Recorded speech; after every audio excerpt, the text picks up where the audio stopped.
Call hello, Yahweh, Bahashim, Yahweh Shai, Bahashim Rakakwadash. Double honors to the apostles and the elders of Great Millstone, and Shalom and Barakatah to everybody listening, and doing the work out there in truth and sincerity. And especially a huge Barakatah to Brother Manatazachba. His channel name is Street Teacher SC04 and also Bible Teacher SC. My very first video was a video thanking him because he made a video that helped me a lot one day when I was really low in the spirit. It always happens like that. It'll happen to me one day and he'll put up a video. You know what I mean? Yeah, I think the video he put up was probably like a day before or maybe a day after, or maybe it was the same day. I don't really remember. I'm gonna have to go back and watch the video. But in this case, something happened and he put up the video literally the day right after. It was a live stream that he did, and he did it the day right after everything had happened. I'm gonna get into what happened. And first I want to grab this verse. Okay, it's right there. You can see it. So this is Deuteronomy 32 and 35. To me belongeth vengeance and recompense. Their foot shall slide in due time. For the day of their calamity is at hand, and all the things that shall come upon them make haste. Okay?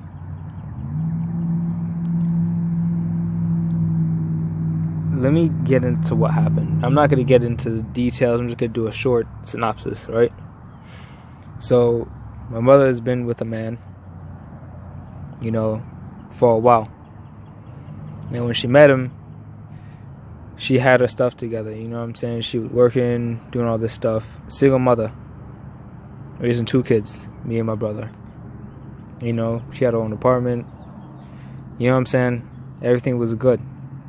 She met this dude, and she helped him get back up on his feet because he was down and out. He didn't have shit to his name. You understand? Now that he's back on his feet, you know what I'm saying? It's been a while. You understand? He's got himself a little job. You know what I'm saying? He's basically doing my mother dirt, right? It's been happening for a minute.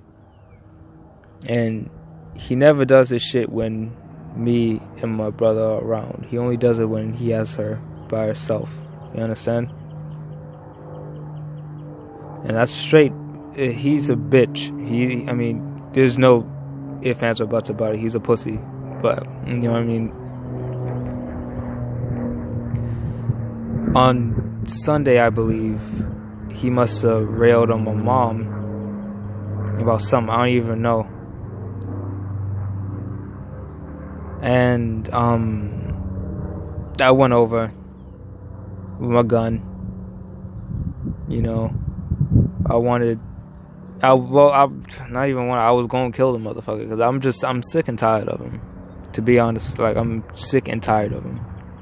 I was literally in my mind. I was thinking, I might go away for however long, but as long as that dude's away from my mother, I'm happy. But I didn't stop to consider what that would do to everybody else around me. You know what I'm saying? My family, they see me going to prison. My sisters will see me doing, that craziness. They'll see me in handcuffs in the court.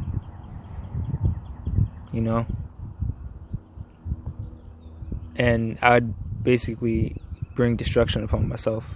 I'd bring wickedness upon myself, I'd get blood on my hands.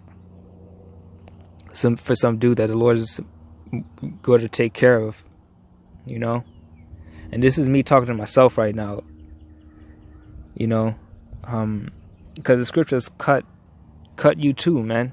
You could be reading to cut somebody and you'll cut yourself.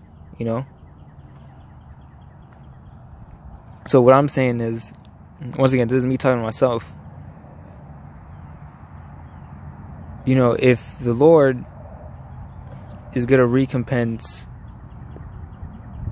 Esau for what he's done to the people, to his people, and most of his people aren't even in the truth. How much more so for somebody who is in the truth? You know what I'm saying? You don't think the Lord want to take care of this dude as well? You don't think he sees what he's been doing? You know what I mean? Once again, this is me talking to myself. You know?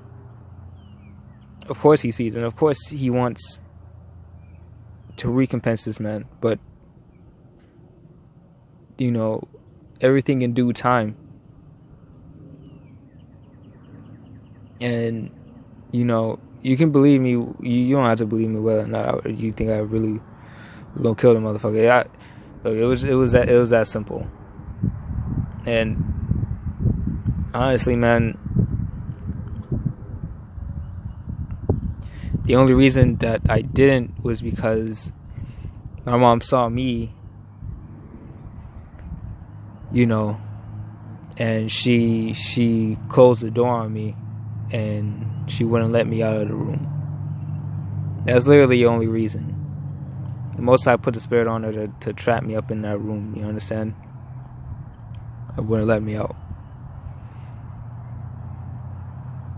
That's the only reason the man's still alive today. You understand what I'm saying? And you know, that's not gonna happen again because of what happened the day after, and the Lord showing me to just wait. You understand? Now I'm gonna read this story about, you know, King David, right? Now, I'm gonna explain this to the best of my ability, but I'm gonna put the link in the description to the live stream that Street Teacher SEO4 he did, you know, explaining this very story. And it was the same live stream that, you know, I caught and, you know, I'm making a video about now. All right, I'm gonna put a link in the description. So let me see.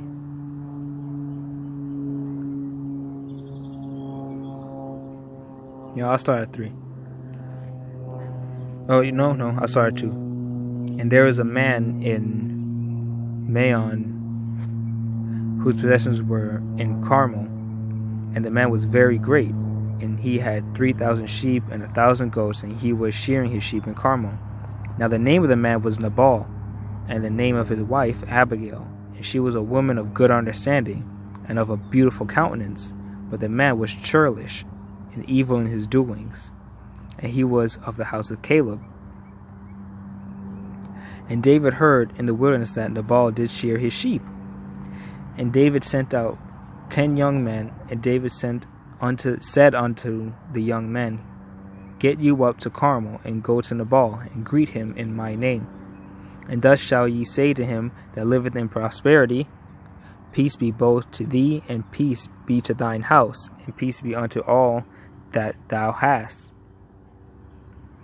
And now I have heard that thou hast shearers. Now thy shepherds, which were with us, we hurt them not, neither was there aught missing unto them, all the while they were in Carmel. So he took care of this man's people. You know what I'm saying? While they were in Carmel, they took care of them. You know, they could have hurt them. They could have taken everything they had, but they didn't. They took care of them. Ask thy young men, and they will show thee. Yeah, he's telling them to say, you know, ask him, and they'll tell you about it. Wherefore let the young men find favor in thine eyes, for we come in a good day. Give, I pray thee, whatsoever cometh to thine hands unto thy servants and to thy son David. Okay, so he's basically asking for help. You know what I'm saying? He was in need. Okay? And when David's young men came, they spake to Nabal according to all those words in the name of David, and ceased. And Nabal answered David's servants and said, Who is David? And who is the son of Jesse? There be many servants nowadays that break away every man from his master. Shall I then take my bread and my water and my flesh that I have killed